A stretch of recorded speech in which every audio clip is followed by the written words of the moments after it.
अब परमात्मा अपने उस विधान अनुसार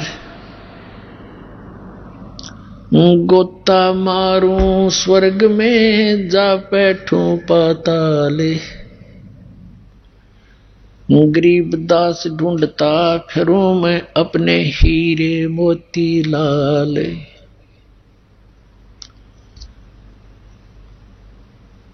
अब उस आधार से आपको थोड़ी सी कथा सुनाते हैं। एक धर्मदास नाम के बांधवगढ़ के रहने वाले एक सेठ थे, बहुत बड़े वैश्य कुल में जन्म था। एक रूपदास नाम के एक संत से उन्होंने उपदेश ले रखा था। श्री राम, श्री कृष्ण, श्री विष्णु, श्री शंकर भगवान के कट्टर पुजारी थे। एकादशी का व्रत रखते थे। 65-70 साल की उम्र हो गई थी। घर में मतलब वैष्णव साधु जैसा वेशभूषा बनाकर एक तिलक लगा के माथे पे और एक कंठी माला गले में डाल कर एक उसकी तुलसी के लकड़ी की, यानी पूर्व जो भी वैष्णव परंपरा से दीक्षित प्राणी जो व्यक्ति होते थे उनको ये ऐसी वेशभूषा बना देते थे वह संत जन। और रूपदास जी ने जो साधना बताई थी, गीता जी का नित्य पाठ किया करे,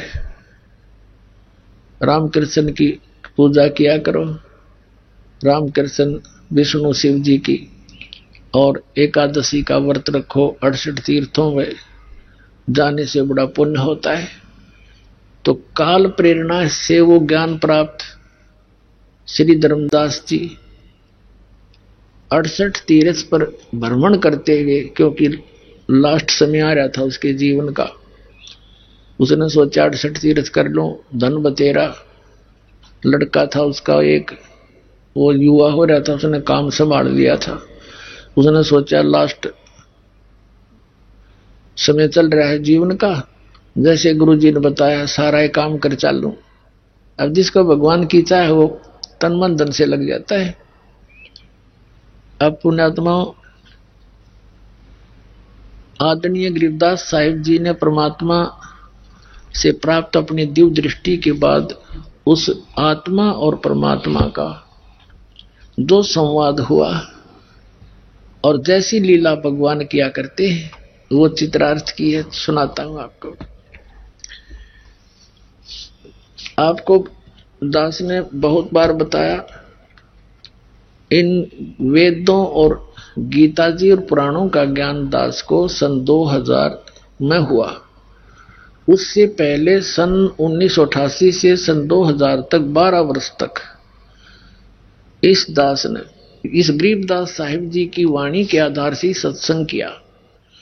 और इसके आधार से जो सत्संग किया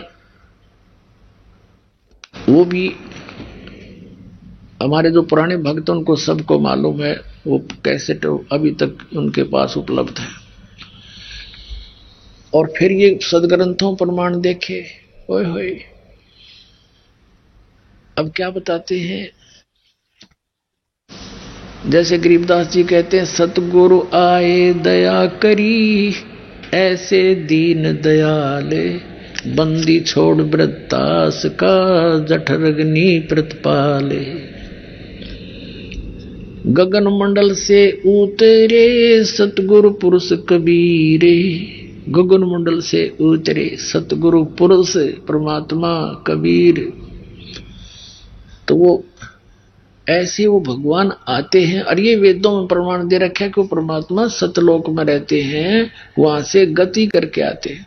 जैसे गरीबदास साहिब जी ने कहा है, जाखी वेख कबीर की नानक की तीवा, वह सखा के गल पड़ी इब कौन छुटावेता।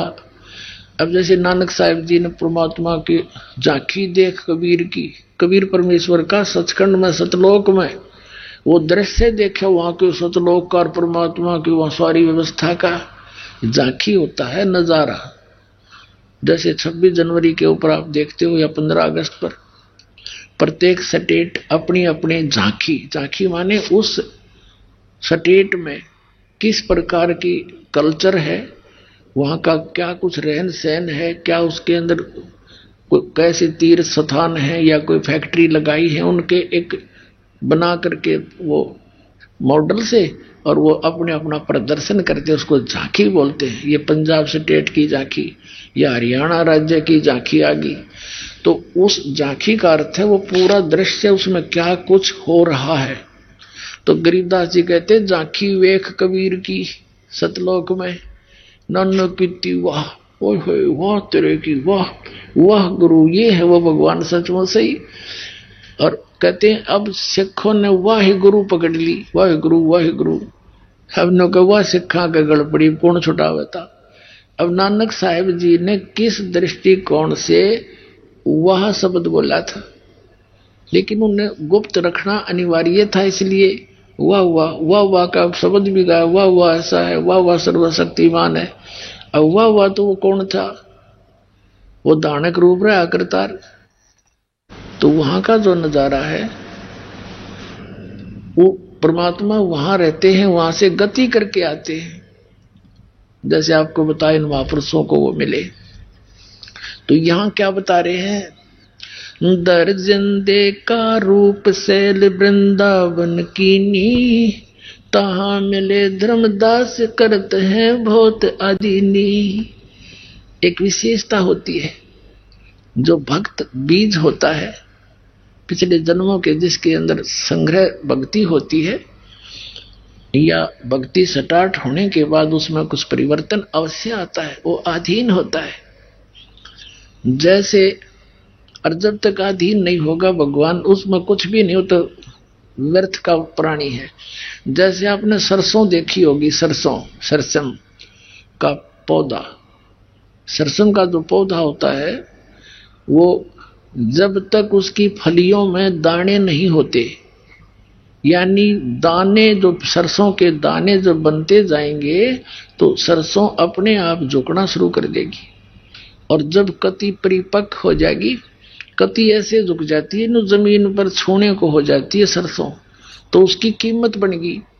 और जब तक उसमें कीमत नहीं थी, वो फड़ी थी उसका न्यों की न्यों, और वो न्यों खड़ी थी आकड़ी, वो तो उसमें वो कच्ची कुछ भी नहीं था, उसने खड़बड़े ना तेल, और ज्यों ज्यों उसकी कीमत बनती उसमें वो बनती गई दाने, और उन दानों की कीमत, उनकी वैल्यू, तो अपने आप वो कमाई, वो धन अपने आप झुका देती है उसको। तो ऐसे ही जिन पुण्यात्माओं में कुछ, चाहे तो पूर्व जन्म के हो या अब भक्ति स्टार्ट करके फिर वो जो का तो सरसों सी पक जाएगी उसकी, तो उसमें आधीनी होती है। आधीनी के पास है पूर्ण ब्रह्म दयाल, मान बड़ाई मारियो बेअद बीसर का।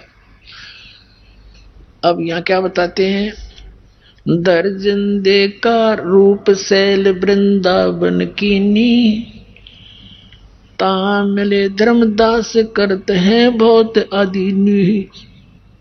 जिंदा महात्मा का रूप बना के, जिंदा महात्मा के रूप में आदरणीय नानक देव साहिब जी को मिले थे, जिंदा महात्मा के रूप में आदरणीय धर्मदास साहिब जी को मिले थे, जिंदा महात्मा के रूप में आदरणीय दादू साहिब जी को, आदरणीय मलुकदास साहिब जी को, आदरणीय गरीबदास साहिब जी को, इन्हीं जिंदा महात्मा के रूप में मिले थे। आदरणीय गीसा दास साहिब जी को जिंदा महात्मा के रूप में मिले थे। तो ऐसे ही वो परमात्मा आते हैं, अपने जैसे वेदों से प्रमाणित किया, अच्छी आत्माओं को मिलते हैं। बहुरंगी बरियाम कामनी कामी सोई, दर सतगुरु का रूप धनी उतरे हैं लोई। कहते हैं धर सतगुरु का रूप, यानी उपदेश करने की इच्छा से, यानी सतगुरु बनकर धर सतगुरु का रूप, और धनी, धनी यानी कुल का मालिक, वो ही उतरे हैं। बहुरंगी वरियाम कामनी कामी सोही, दर सतगुरु का रूप धनी उतरे हैं लोई। परम उजागर ज्ञान दान बहुरंगी बाना, तहां मिले धर्मदास आचार विचार दीवाना। धर्मदास मिला और इस कर्म कांड में दीवाना हो रहा था, उन नकली नामों पर, नकली भगवानों पर दीवाना हो रहा था। धर्मदास जी अपना नित्य कर्म करते थे जो बता रखा था। परमात्मा निकट जाकर बैठ के जब उसने सारा कर्म कांड कर लिया, गीता जी का पाठ भी कर लिया, तो परमात्मा ने कहा, पुण्यात्माओं, आप तो बालक बुद्धि है आपकी, क्योंकि आप इतने मैच्योर माइंड हुआ नहीं इस अध्यात्म के अंदर। वो परमात्मा हम 2 कौड़ी के जीवों के लिए भटक रहा है, क्योंकि हम उसके बच्चे हैं। अपने बच्चों के लिए अपना पिता माता ही दुखी हुआ करते हैं। धर्मदास को, एक 2 कौड़ी के जीव को तो महाराज जी कह रहे हैं परमात्मा, और अपने आप को नो, मैं एक जिज्ञासु हूं महाराज जी, और मुझे भक्ति मार्ग चाहिए। और धर्मदास क्या बातें करता है, किस प्रकार बोलता है। अब कबीर साहब बोले उनते, कौन तुम्हारी जात कहां से आए स्वामी, पूछे पुरुष कबीर धनी साहब नीकामी। आपकी कौन जाति है, आप कहां से आए हो स्वामी। कबीर साहब कहते हैं धर्मदास जी को, क्योंकि वो एक महात्मा के सा रूप बनाए बैठा था, वैष्णो साधु जैसा। देख कितनी परेशानी उठानी पड़ रही परमात्मा को।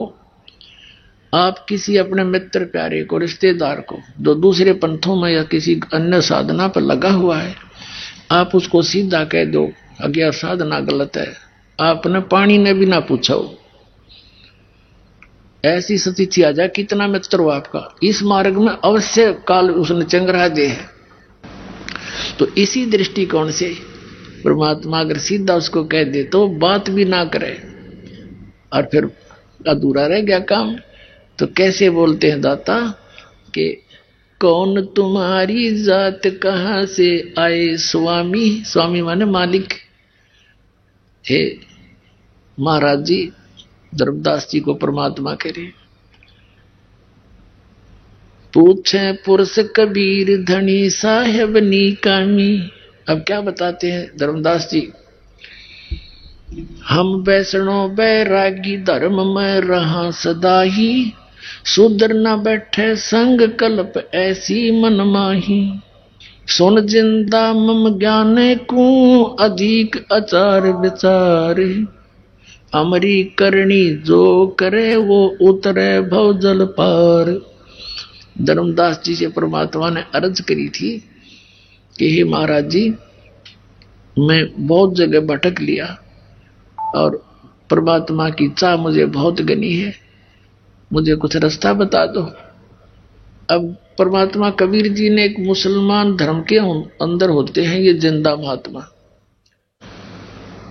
उस जैसी वेशभूषा बनाए रखी थी। तो धर्मदास जी कहता है कि सुन जिंदा, मेरे ज्ञान को हम जैसे बताएं री साधना को करेगा उसका बेड़ा पार हो जाएगा। सुन जिंदा मम ज्ञाने को अधिक आचार विचार, अमरी करनी जो करे वो उतरे भव जल पार। बोले धनी कबीर सुनो वैष्णो बैरागी, कौन तुम्हारा नाम गाम कहिए बड़भागी। कौन तुम्हारा ज्ञान सुमरण है भाई, कौन पुरुष की सेव कहाँ समाधि लगाई। कौन कोम कुल जात कहाँ को गवन किया है, कौन तुम्हारी रैस किन्हें तुम नाम दिया है।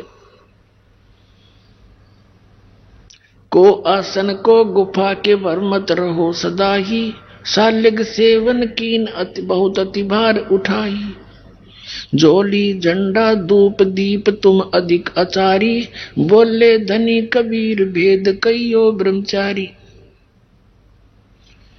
अब परमात्मा ने पूछा कि किस तो भगवान की तुम पूजा करते हो, आप कहीं आपका कोई आश्रम है या ऐसे ही भ्रमण करते रहते हो, आपका क्या नाम है, कहां से आए हो।